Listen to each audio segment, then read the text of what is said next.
Hello, hi, Assalamu alaikum. I'm going to explain to you the marginal costing and absorption costing.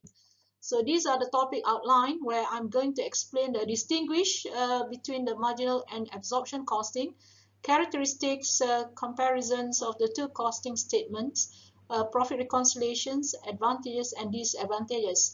But these profit reconciliation statements, advantages and disadvantages will be explained in the next videos. So the first thing is on the definition of the marginal costing. So the marginal costing is a technique that differentiates between the fixed cost and variable costs. And we want to determine what is the effect of these costs, fixed and variable costs on the profit. So we want to look at the cost behavior as a result of the change in the output productions unit. So the cost behavior analysis is a study of how specific cost responds to the changes in the level of activities. So that means you want to see whether if production increase or decrease. So is there any changes to the variable cost in response to the changes in the level of activities? So the cost behavior can be classified into fixed costs, variable costs, and mixed costs. Mixed cost is the combinations of the semi-variable and semi-fixed cost. So this marginal cost is also known as a variable costing or direct costing. So under marginal costing approach, there is a contribution equations. So the fixed manufacturing overhead costs are treated as a period cost and will be charged directly to the profit and loss account. So upon calculation of the contributions, only the variable cost is considered.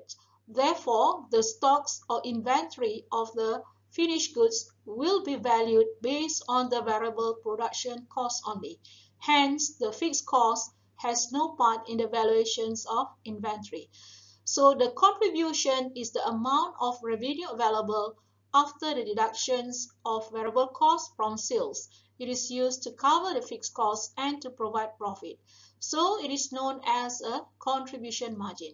In short, this contribution is the sales minus variable cost, and the variable cost consists of all the product costs and period costs. After that, we compute the net profit. So the net profit is the contribution minus the fixed cost. And here the fixed costs refer to the production fixed cost and the administration fixed cost or the period cost. So the fixed selling cost also included in this fixed cost. While the absorption costing is a costing techniques that do not differentiate the fixed cost and variable cost. So it is emphasized on the functional cost or classified cost into its functions.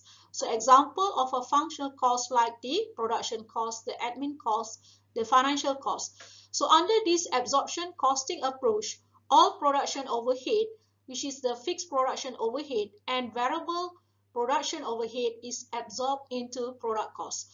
So therefore, it is known as a full cost method.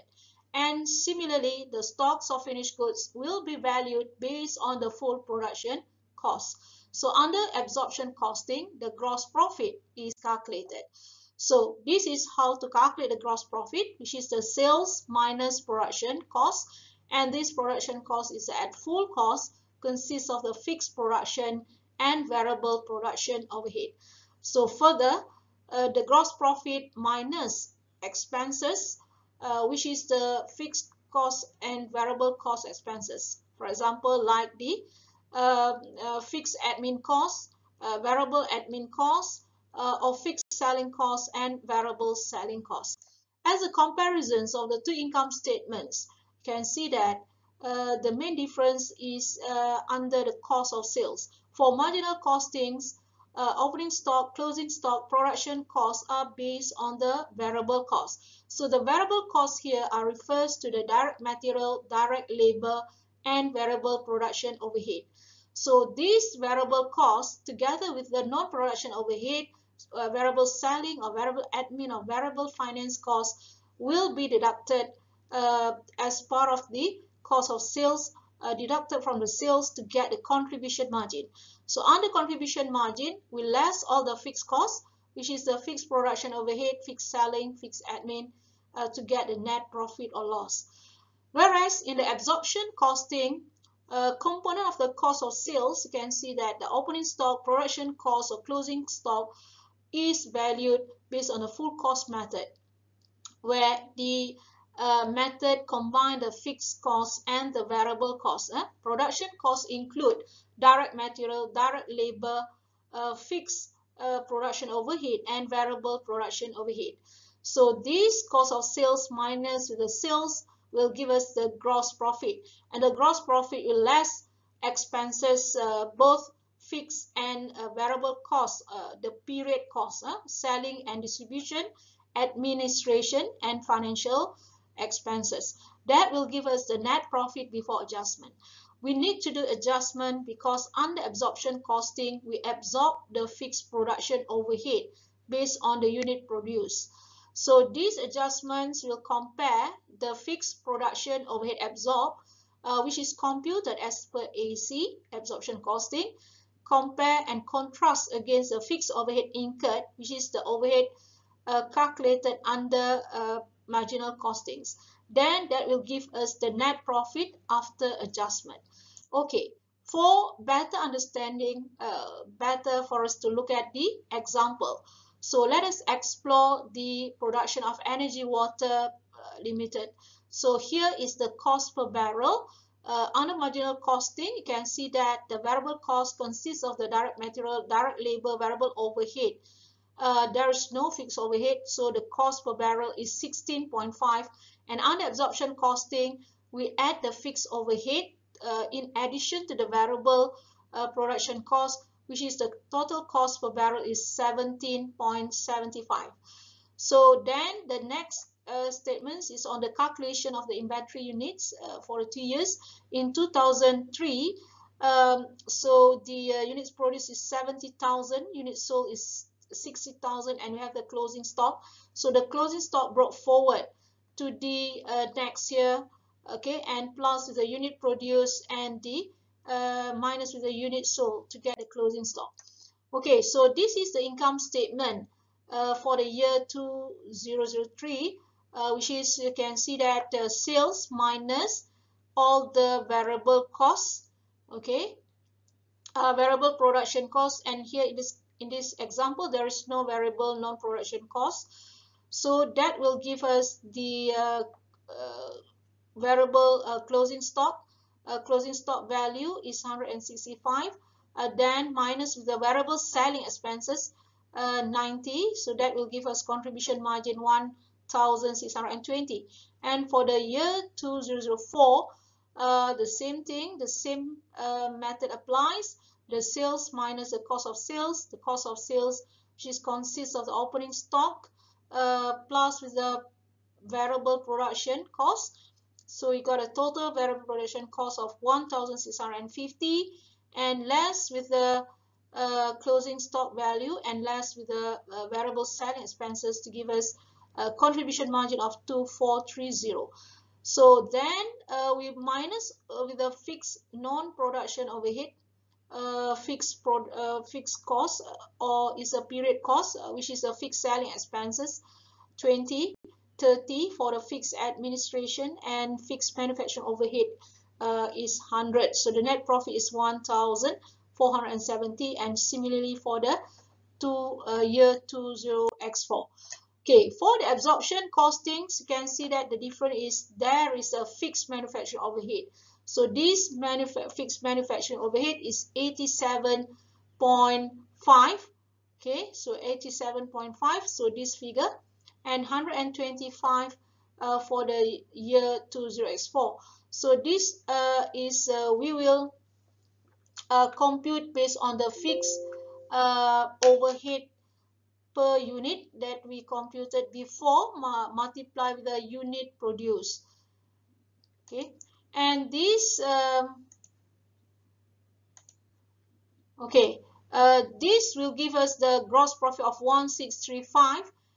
Then minus with the period cost, which is selling expenses and admin expenses. Selling expenses, we add together the fixed cost and the variable cost. So that gives a total of 110. So the net profit is 1,495.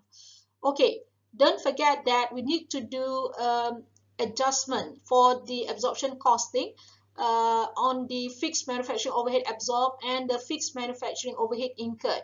So in the year 2000 X3, the fixed overhead absorbed is 87.5, okay, 87.5, and in the year 20X4 it is 125.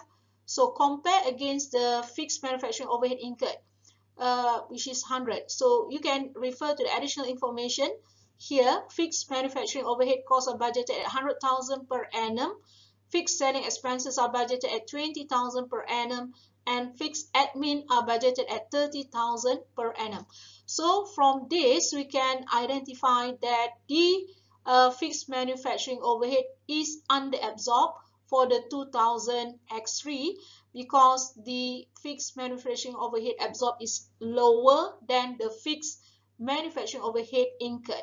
So the fixed manufacturing overhead is under-absorbed. So when the cost is under-absorbed, that means the profit is overstated. So to make corrections to the profit, adjustment to the profit, profit is overstated, so we have to less back. So the 1495 less with the profit, less with the fixed manufacturing overhead under-absorbed will give us the net profit after adjustment 1482.5. In the year 20X4, the net profit adjustment before adjustment is 2267.5, and we have over-absorbed because the fixed manufacturing over-absorbed is 125 compared to the fixed manufacturing overhead incurred is 100. So it is over-absorbed by 25,000.